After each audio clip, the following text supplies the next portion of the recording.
Aujourd'hui, je te parle de mon nouveau livre de recettes, 20 desserts low carb et sans gluten. La suite après l'intro.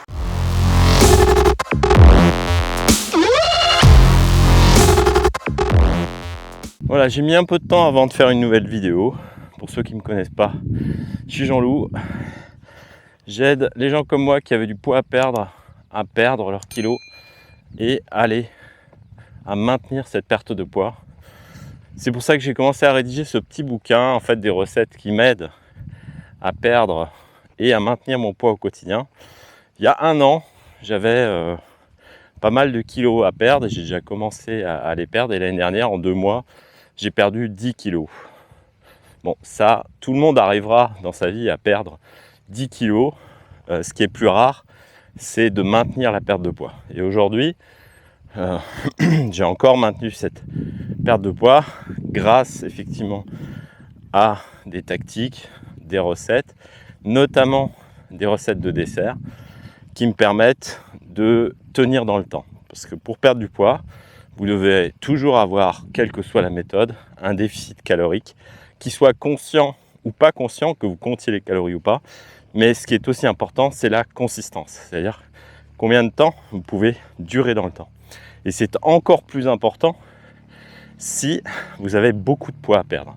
Parce que vous allez prendre énormément de temps à perdre ce poids. Parce que les méthodes agressives, certes, fonctionnent, mais elles sont aussi les plus dangereuses en matière de reprise de poids. Et surtout, vous risquez de reprendre encore plus de poids. Donc moi, pour perdre 10 kilos, pour perdre 10 kilos, je dirais, chez la plupart des gens, il faudra 2 à 3 mois. Si vous êtes cohérent. Je vais juste laisser passer l'hélicoptère. D'ailleurs, si tu te demandes où je suis sur un ancien volcan en Allemagne qui s'appelle le Kaiserstuhl, qui est aussi un vignoble très fameux en Allemagne, puisque tous les flancs de cet ancien volcan sont utilisés pour faire du vin, du très bon vin d'ailleurs. Voilà, donc je reviens à ce besoin effectivement de développer des stratégies pour maintenir ton poids, déficit calorique et être persistant dans la durée. Et pour ça, il faut éviter au maximum d'être frustré. C'est pour ça que j'ai commencé à développer un certain nombre d'alternatives à des recettes que j'aimais bien pour qu'elles soient moins sucrées, puisque le sucre appelle le sucre, et qu'elles soient aussi le plus souvent un peu plus protéinées, puisque ça aide la satiété, et quand même garder le goût du sucre avec des alternatives au saccharose, donc au sucre de table. Et donc ça permet de ne pas se priver. Par exemple, une glace à 30 calories, un plat que j'aime bien, qui est un plat du nord de l'Allemagne et des pays nordiques, qu'on appelle la Rote Grütze, qui est en fait un gruau de fruits rouges, aussi autour de 100 calories, très peu calorique aussi. Et un pudding aussi allégé, qui fait à peine 33 calories. Donc tout ça, ça permet d'avoir quand même un dessert. Et quand on fait un régime pour 2-3 mois, on peut quand même se faire plaisir. Et ça permet aussi, c'est ce que je voulais, puisque une des tactiques aussi pour perdre du poids, c'est de cuisiner soi-même, d'éviter de se reposer sur des plats qui sont industriels ou qu'on trouve dans le commerce. Comme ça, vous savez exactement combien il y a de calories dedans, vous savez ce qu'il y a dedans, vous connaissez la qualité, et vous pouvez aussi maîtriser exactement la façon et le stockage de ces aliments. Ce que moi j'appelle le batch cooking, c'est-à-dire préparer à l'avance. Donc vous pouvez préparer vos plats à l'avance, mais vous pouvez aussi préparer vos desserts à l'avance.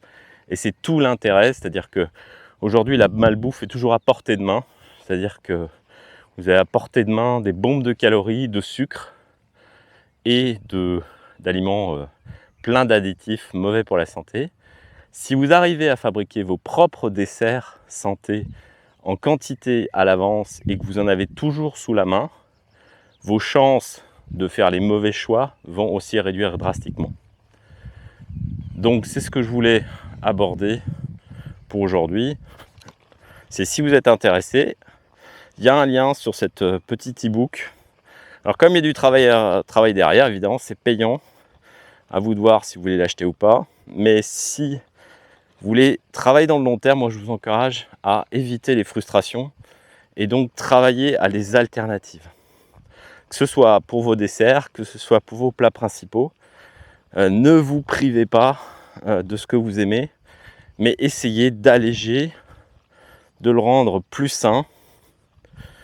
Par exemple, pour un chili con carne, vous augmentez un peu la viande qu'il y a dedans pour avoir plus de viande, moins de gras. Vous portionnez pour avoir ce qui vous intéresse, peu importe les plats qui vous font plaisir. Essayez de les transformer dans quelque chose qui rentre dans votre régime. Pour ça, évidemment, il faut connaître ces calories de maintenance, c'est-à-dire ce que vous avez besoin pour fonctionner dans la journée, et après descendre légèrement plus bas pour obtenir ce déficit calorique que vous obtiendrez soit par l'alimentation, soit par de l'activité physique, comme moi aujourd'hui, un peu de randonnée. C'est ce que, en tout cas moi, j'ai utilisé pour perdre mes 10 kilos.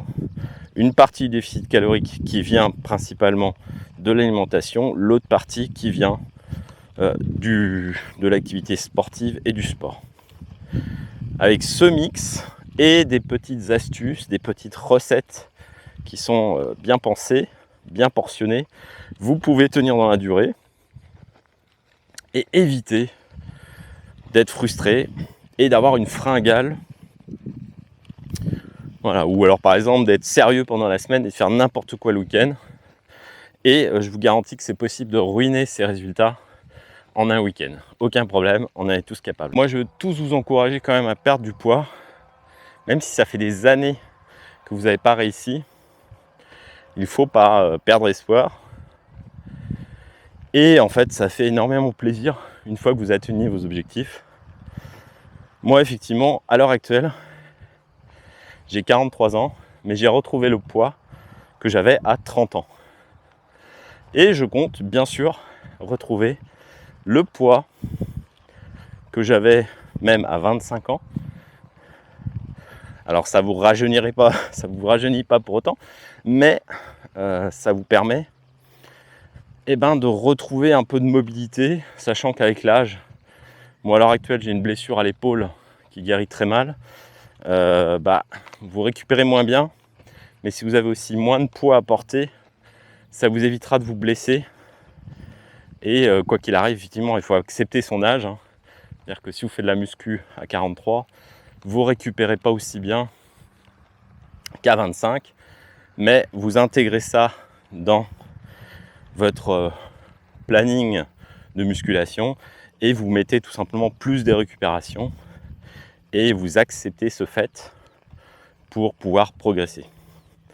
Voilà, alors c'était juste pour annoncer ce petit livre de recettes. Ceux que ça intéresse, c'est sous cette vidéo, vous trouverez un lien. Ça soutient la chaîne, ça me permet aussi d'acheter du nouveau matériel pour faire de nouvelles vidéos. Et j'aime bien partager un peu mes découvertes. C'est vraiment des créations personnelles, c'est-à-dire que c'est moi qui ai tout photographié, tout édité et compilé. Elles sont testées, ces recettes, pas comme tous ces livres où vous voyez des recettes, mais quand vous les faites, vous découvrez qu'elles sont infaisables ou qu'elles n'ont jamais été cuisinées, mais juste compilées. Et moi, ça m'intéresse beaucoup plus d'avoir effectivement moins de recettes, mais avec une photo, déjà, je vois à quoi ça ressemble. Et au moins, je peux les utiliser. Et je vous garantis que c'est des recettes que j'utilise quotidiennement pour avoir un dessert, même pendant que je suis en train de faire un régime. Voilà, c'est tout pour aujourd'hui. Je vous offre encore un petit panorama du Kaiserstuhl. Bon, les conditions météo étaient un peu limites aujourd'hui.